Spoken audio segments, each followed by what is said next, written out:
जय श्री राधे गोविंद। स्वागत है आपका हमारे चैनल सनातन कर्म में, जहां हम सनातन धर्म के गूढ़ तत्वों को समझने का प्रयास करेंगे। आज हम पापांकुशा एकादशी व्रत की कथा सुनेंगे। तो आइए, सबसे पहले आप अपने हाथ में काला तिल, फूल और तुलसी का दल रख लीजिए और फिर कथा सुनिए। अर्जुन कहने लगे कि हे जगदीश्वर, मैंने अश्विन मास के कृष्ण पक्ष की एकादशी अर्थात इंदिरा एकादशी का सविस्तार वर्णन सुना। अब आप कृपा करके मुझे अश्विन मास के शुक्ल पक्ष की एकादशी के विषय में भी बतलाइए। इस एकादशी का क्या नाम है तथा इसके व्रत का क्या विधान है, इसका व्रत करने से क्या फल मिलता है, कृपा करके यह सब विधान पूर्वक कहिए। भगवान श्री कृष्ण ने कहा, हे कुंती नंदन, अश्विन माह के शुक्ल पक्ष की एकादशी का नाम है पापांकुशा एकादशी।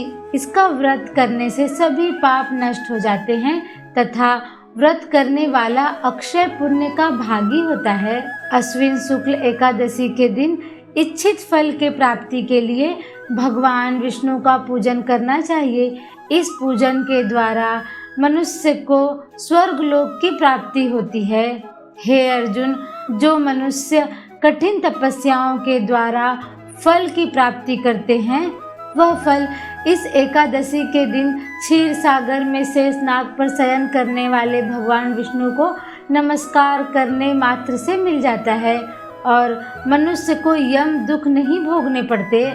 मनुष्य को पापों से बचने का दृढ़ संकल्प करना चाहिए। भगवान विष्णु का ध्यान स्मरण किसी भी रूप में सुखदायक होता है और पाप नाशक होता है, परंतु पापांकुशा एकादशी के दिन प्रभु का स्मरण कीर्तन सभी क्लेशों व पापों का शमन करने वाला है।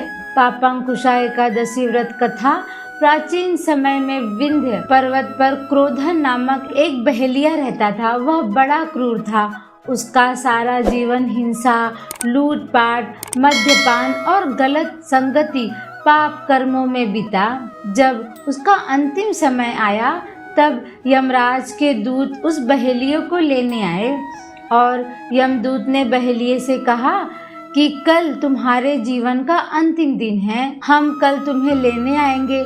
यह बात सुनकर बहेलिया बहुत भयभीत हो गया और महर्षि अंगिरा के आश्रम में पहुंचा और महर्षि अंगिरा के चरण पर गिरकर प्रार्थना करने लगा कि हे ऋषिवर, मैंने जीवन भर पाप कर्म ही किए हैं, कृपा कर मुझे कोई ऐसा उपाय बताइए जिससे मेरे सारे पाप मिट जाएं और मोक्ष की प्राप्ति हो जाए। उसके निवेदन पर महर्षि अंगिरा ने उसे अश्विन मास की शुक्ल पक्ष की पापांकुशा एकादशी की विधि पूर्वक व्रत करने को कहा। महर्षि अंगिरा के कहे अनुसार उस बहेलिये ने यह व्रत किया और उसके किए गए सारे पापों से छुटकारा पा लिया और इस व्रत पूजन के बल से भगवान की कृपा से वह विष्णु लोक को गया। जब यमराज के यमदूतों ने इस चमत्कार को देखा तो वह बहेलियों को बिना लिए ही यमलोक वापस लौट गए।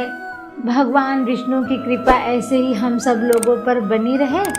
अगर ये वीडियो आपको पसंद आई हो तो लाइक और सब्सक्राइब करना ना भूलें। इस ज्ञान और भक्ति को और लोगों तक पहुंचाने के लिए इस वीडियो को ज़्यादा से ज़्यादा शेयर करें।